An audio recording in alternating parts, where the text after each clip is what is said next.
Bueno, nuevamente un cordial saludo al docente y coordinador del diplomado, al doctor Oscar Mendoza, y bueno, a los probables compañeros virtuales que puedan estar observando mi participación al foro. Vamos a empezar por el caso clínico número 2, a rescatar los datos más importantes o trascendentales del caso.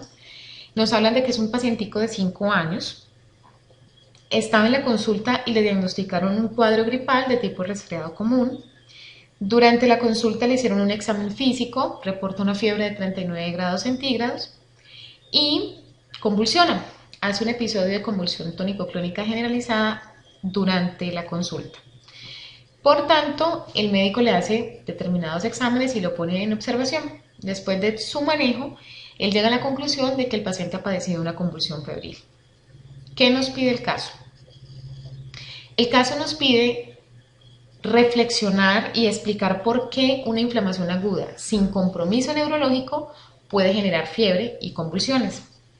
Ok, antes de responder la pregunta, es importante mirar que a lo que estamos relacionándonos o en lo que estamos explicándonos o en lo que estamos enfocándonos es en el diagnóstico de la convulsión o crisis febril y de la tarea de indagar por qué cualquier proceso de inflamación aguda puede generar fiebre y convulsión. Para ello es importante entonces, como les decía, recordar que las crisis febriles son más frecuentes en el primer día de la fiebre. Alrededor del 20% ocurre en la primera hora del proceso febril y más de la mitad de la primera a las 24 horas de inicio. Eso coincide mucho con lo que, pues evidentemente, le ha sucedido a nuestro paciente en este caso hipotético de 5 años. Está bien también decir o apuntar que los antipiréticos pues no parecen reducir el riesgo de crisis febriles porque la fiebre misma no es la causa, como vamos a ver más adelante. Entonces ahora sí procedamos a tener como una perspectiva o las dimensiones en las cuales vamos a poder responder a esta pregunta. Entonces, al preguntarme por qué una inflamación aguda sin compromiso neurológico puede generar fiebres y convulsiones, yo puedo tener 4 ejes transversales para poder hacer una muy buena respuesta. Una es que puede ser explicado por los mediadores inflamatorios. Vamos a más adelante a especificar bien por qué. Otro aspecto a relucir es la maduración cerebral que tienen estos chiquitos pues a esta edad, porque pues efectivamente a los 5 años no hay una adecuada mielinización todavía y no hay una perfecta maduración cerebral o del sistema nervioso central como tal. Entonces eso también puede repercutir en determinadas digamos que etapas de la formación de los pirógenos endógenos y en determinadas etapas de procesos, digamos que iónicos dentro de la neurona, como lo vamos a ver más adelante. Y acto seguido, lo que acabo de decir de los procesos iónicos, pues también la vamos a ver, digamos que con palabras propias, como es la despolarización y repolarización neuronal. Y adicionalmente hay un componente muy importante que es la predisposición genética a esto, que también puede explicar que sin necesidad de yo tener el niño con un foco neurológico me puede generar fiebre y convulsiones, una inflamación aguda. Claro está, importante decir que estos son los 4 ejes, digamos que transversales, les llamo yo para explicar esta o para responder a esta pregunta, porque pues en la mayoría de bibliografías lo que dice es que no se sabe puntualmente por qué las convulsiones y que se asume que la fiebre es por los mediadores inflamatorios. Entonces digamos que es un tema que todavía falta por investigar, por ahondar mucho más, pero que serían estos de pronto los ejes hipotéticos por los cuales podamos fundamentar la respuesta. Pues bien, antes de hablar de inflamación aguda, pues miremos qué tanto puede llegar a ocurrir en estos chiquitos para llegar a un estado de inflamación aguda. La edad misma no es que genere la inflamación, sino que la edad misma, o sea, la edad pediátrica está muy, digamos que susceptible como les decía anteriormente, a los mediadores tanto inflamatorios, como lo dice en el título, y también a la maduración cerebral, que pueda que sea un punto débil de esta edad para poder llegar a una inflamación muy fácilmente, ¿no? También episodios no, sino estados como por ejemplo postvacunales pueden llegar en algún momento a generar inflamación aguda, pueden llegar a generar fiebre y pues por ahí derecho explicar este caso. Cualquier lesión de tejidos blandos, cualquier infección. En estos chiquitos, pues prácticamente está muy asociado las enfermedades del tracto respiratorio alto, que sería el caso de nuestro paciente, porque pues nuestro paciente le han dicho que es un cuadro gripal tipo resfriado común, y también, aunque pues no es el caso de nuestro pacientico, pero también está asociado las infecciones gastrointestinales, las infecciones por hemófilos influenza, por herpes humano 6. Bueno, el hecho es que muchos desencadenantes pueden en esta edad hacer que se genere una inflamación aguda. Esto puede ser a bien o puede ser a mal, es decir, este estado de inflamación aguda, pues la verdad es que es un arma de doble filo. ¿Por qué? Porque inicialmente, o sea, digamos que en el aspecto o en el estado de agudeza, o de agudización, digámoslo así, pues es bien porque es una respuesta de defensa que lo hace inicial e inmediata a la lesión, como lo leímos en el material del diplomado, que se caracteriza obviamente por la migración al sitio de lesión por neutrófilos tipo leucocitos, eh, pues con el fin de hacer como esa depuración del agente invasor, sea bacteriano o cualquier otra cosa. Y pues obviamente para eso va a haber participación de pirógenos que va a generar interleuquinas 1 y 2, también va a estar participando la interleuquina 6, el factor de necrosis tumoral alfa y también las prostaglandinas. Entonces esto precisamente hace que se contribuya a la aparición de la fiebre, pero también a un círculo vicioso, porque si esto queda muy sostenido, bien, esta parte buena de la inflamación aguda va a ser ya una parte perjudicial para el paciente y se vuelve un círculo vicioso. ¿Por qué? Porque la migración leucocitaria pues al mismo tiempo va a generar prolongación de la inflamación, y una inflamación prolongada va a generar un daño tisular. Este daño tisular va a hacer que consecuentemente haya una liberación de enzimas, de mediadores químicos, de radicales tóxicos de oxígeno, y que están muy relacionados con la aparición de muchas cosas, pero entre ellas de la fiebre. Entonces esto puede explicar en parte a la pregunta que nos planteaba el taller. En temas de mediadores inflamatorios para explicar la convulsión, me centré más que todo en que las convulsiones pueden ocurrir independientemente si es antes, si es después de la fiebre o con fiebre suave.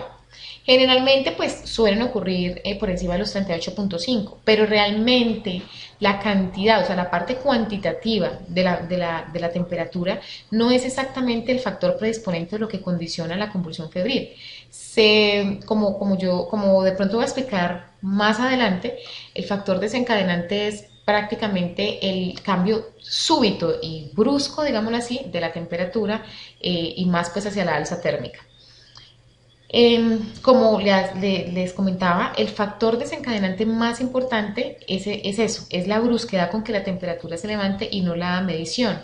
Esto está en interrogante, esto es como una fisiopatología que dicen las bibliografías, pero que pues de una u otra manera, como les decía al inicio, pues es algo que se necesita investigar un poco más, porque se desconocen los mecanismos, digamos que claves o concretos de por qué se puede generar la convulsión. ¿Qué pasa en este caso? En este caso es que la fiebre pues, puede obviamente aumentar la temperatura cerebral, como decíamos anteriormente, y como lo vamos a ahondar ahorita en las siguientes diapositivas, pues ellos no tienen un cerebro muy maduro, ellos no tienen un sistema nervioso central muy maduro. Entonces eso hace que haya una producción de mediadores inflamatorios que puedan llegar a participar en la epileptogénesis, o lo que más conocemos como mediadores inflamatorios proconvulsivantes o proconvulsionantes. Entre esos está, por ejemplo, la interleuquina 1B o 1 beta. Como les digo, es algo que hay que ahondar un poco más. Otra cosa son que con la edad no solamente la maduración, sino no solamente sería la maduración cerebral en términos de cambios estructurales o anatómicos, sino también en los procesos bioquímicos que acarrean el tejido cerebral de un niño, pues porque evidentemente un niño pues es muy diferente, el cerebro de un niño va a ser muy diferente al cerebro de un adulto. Entonces, por lo tanto, esta consideración, esta diferencia, es la que se ha puesto en consideración para decir que es exactamente esto lo que influye en la relación edad-dependencia de las convulsiones febriles.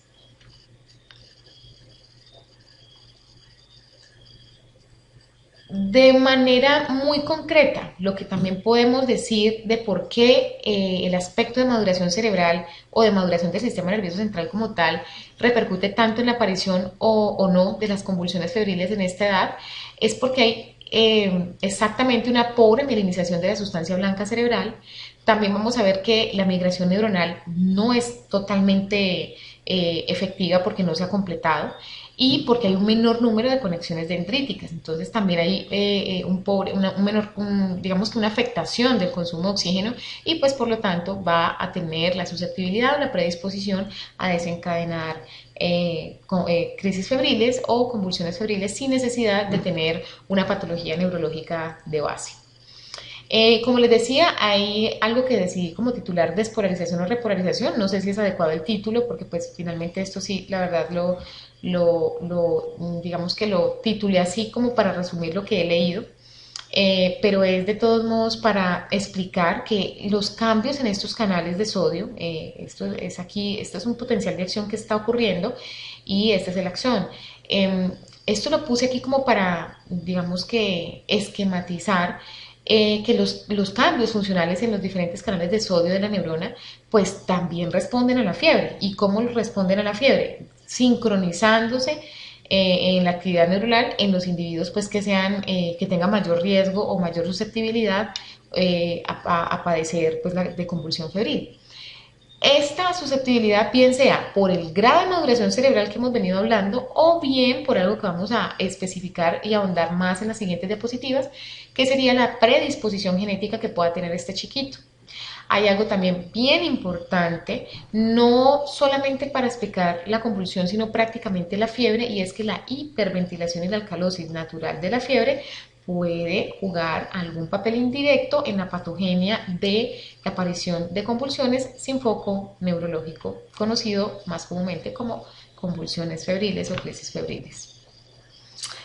Algo que me encontré importante durante la investigación para realizar pues la respuesta de este taller es que adicionalmente a la predisposición genética que ya pues vamos a ver en términos pues de cromosomas y que pues más adelante vamos a ver que es el cromosoma 8 en su brazo largo Q en el segmento 13 que se afecta, también vemos que cuando se afecta el receptor GABA, su unidad gamma 2, sensible a la temperatura, pues puede causar que ese aumento de la temperatura interrumpa obviamente la transmisión inhibitoria GABAergica y eso también puede explicarnos la aparición tanto no solo de fiebre como les digo, sino también de las posibles convulsiones.